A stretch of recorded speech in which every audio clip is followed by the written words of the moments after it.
सूत जी बोले, विद्वान और बुद्धिमान महर्षियों, मोक्षदायक शिव क्षेत्रों का वर्णन सुनो। तत्पश्चात मैं लोक रक्षा के लिए शिव संबंधी आगमों का वर्णन करूंगा।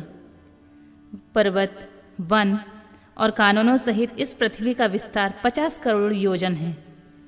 भगवान शिव की आज्ञा से पृथ्वी संपूर्ण जगत को धारण करके स्थित है। भगवान शिव ने भूतल पर विभिन्न स्थानों में वहां पर निवासियों को कृपापूर्वक मोक्ष देने के लिए शिव क्षेत्र का निर्माण किया है। कुछ क्षेत्र ऐसे हैं जिन्हें देवताओं और ऋषियों ने अपना वास स्थान बनाकर अनुग्रहित किया है, इसलिए उनमें तीर्थत्व प्रकट हो गया है। तथा अन्य बहुत से क्षेत्र ऐसे हैं जो लोगों की रक्षा के लिए स्वयं प्रादुर्भूत हुए हैं।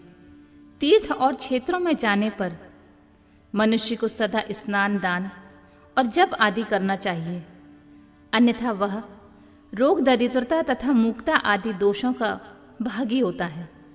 जो मनुष्य इस भारतवर्ष के भीतर मृत्यु को प्राप्त होता है, वह अपने पुण्य के फल से ब्रह्मलोक में वास करके पुण्य क्षेत्र के पश्चात पुनः मनुष्य योनि में ही जन्म लेता है। पापी मनुष्य पाप करके दुर्गति में ही पड़ता है। ब्राह्मणों, पुण्य क्षेत्र में पाप किया जाए तो वह और भी दृढ़ हो जाता है। अतः पुण्य क्षेत्र में निवास करते समय सूक्ष्म से सूक्ष्म अथवा थोड़ा सा भी पाप ना करें। सिंधु और सतलज नदी के तट पर बहुत से पुण्य क्षेत्र हैं। सरस्वती नदी परम पवित्र एवं 60 मुख वाली कही गई है, अर्थात उसके 60 धाराएं हैं। विद्वान पुरुष सरस्वती के उन धाराओं के तट पर निवास करें, वह क्रमशः ब्रह्मपद को पा लेता है। हिमालय पर्वत से निकली हुई पुण्य सलीला गंगा 100 मुख वाली नदी है। उसके तट पर काशी, प्रयाग आदि अनेक पुण्य क्षेत्र हैं। वहां मकर राशि के सूर्य होने पर गंगा की तट भूमि पहले से ही अधिक प्रशस्त और पुण्यदायक हो जाती है। सोनभद्र नदी की 10 धाराएं हैं।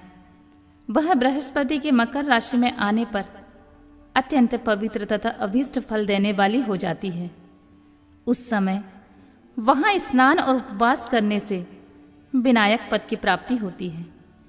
पुण्य सलीला महानदी नर्मदा के 24 मुख, उसमें स्नान करने और उसके तट पर निवास करने से मनुष्य को वैष्णव पद की प्राप्ति होती है। तमसा के 12 मुख और रेवा के 10 मुख हैं। परम पुण्यमयी गोदावरी के 21 मुख बताए गए हैं। वह ब्रह्म हत्या तथा गौवध का पाप का नाश करने वाली एवं रुद्रलोक देने वाली है। कृष्णवेणी नदी का जल बड़ा पवित्र होता है।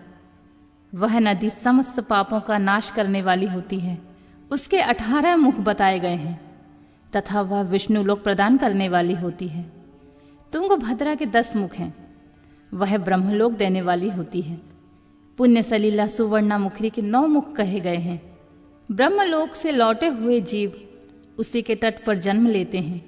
सरस्वती नदी, पंपा सरोवर, कन्याकुमारी, अंतरीप तथा शुभ कारक श्वेत नदी, ये सभी पुण्य क्षेत्र हैं। इनके तट पर निवास करने से इंद्रलोक की प्राप्ति होती है। सहा पर्वत से निकली हुई महानदी कावेरी परम पुण्यमयी है। उसके 27 मुख बताए गए हैं। वह संपूर्ण अभीष्ट वस्तुओं को देने वाली होती है। उसके तट पर स्वर्ग लोक की प्राप्ति कराने वाला तथा ब्रह्मा और विष्णु का पद देने वाले होते हैं। कावेरी के जो तट शैव क्षेत्र के अंतर्गत आते हैं, वे अभीष्ट फल देने के साथ शिवलोक प्रदान करने वाले भी हैं। नैमिषारण्य तथा बद्रिका आश्रम में सूर्य और बृहस्पति के मेष राशि पर आने पर यदि स्नान करे तो उस समय वहां स्नान किए हुए पूजन आदि को ब्रह्मलोक की प्राप्ति कराने वाला जानना चाहिए। सिंह और कर्क राशि में सूर्य की संक्रांति होने पर सिंधु नदी में किया गया स्नान तथा केदार तीर्थ के जल का पान एवं स्नान ज्ञानदायक माना गया है। जब बृहस्पति शेष राशि में स्थित हो उस समय सिंह की संक्रांति से युक्त भाद्रपद मास में ही यदि गोदावरी के जल में स्नान किया जाए तो शिवलोक की प्राप्ति होती है। ऐसा पूर्व काल में स्वयं भगवान शिव ने कहा है। जब सूर्य और बृहस्पति कन्या राशि में स्थित हो तब यमुना और सोनभद्र में स्नान करें।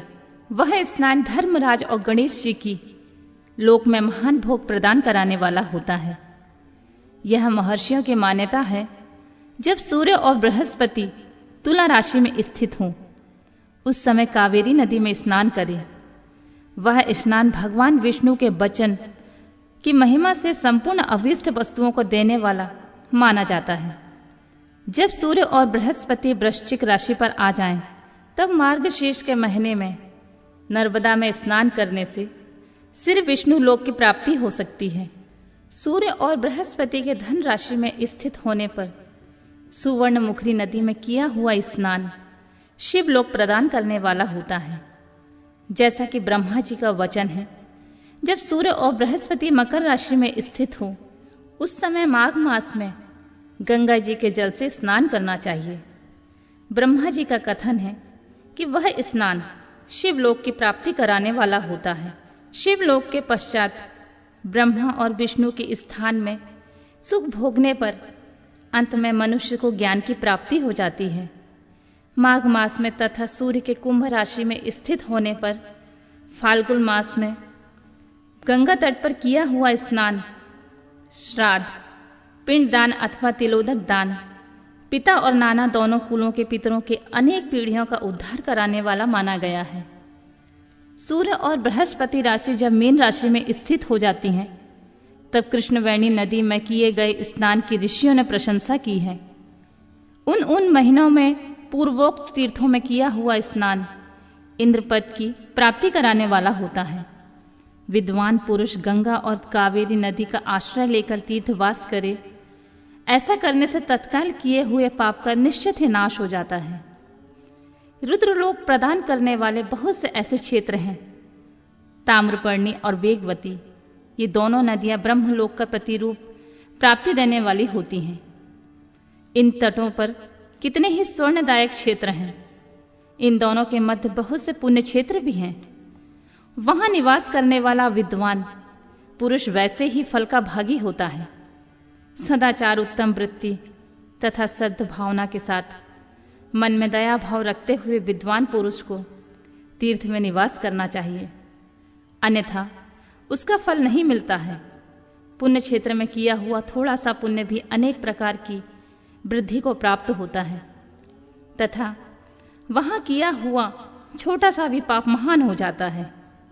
यदि पुण्य क्षेत्र में रहकर ही जीवन बिताने का निश्चय कर ले तो पुण्य संकल्प से उसके पहले का सारा पाप तत्काल नष्ट हो जाता है, क्योंकि पुण्य को ऐश्वर्यदायक कहा गया है। ब्राह्मणों, तीर्थवास जनित पुण्यकारिक वाचिक तथा मानसिक सारे पापों का नाश कर देता है। तीर्थ में किया हुआ मानसिक पाप वज्रलेप हो जाता है। वह कई कल्पों तक पीछा नहीं छोड़ता है, केवल ध्यान से ही नष्ट होता है, अन्यथा नहीं। बाचिक पाप तजब से तथा कायिक पाप शरीर को सुखाने जैसे कठोर तप से नष्ट होता है।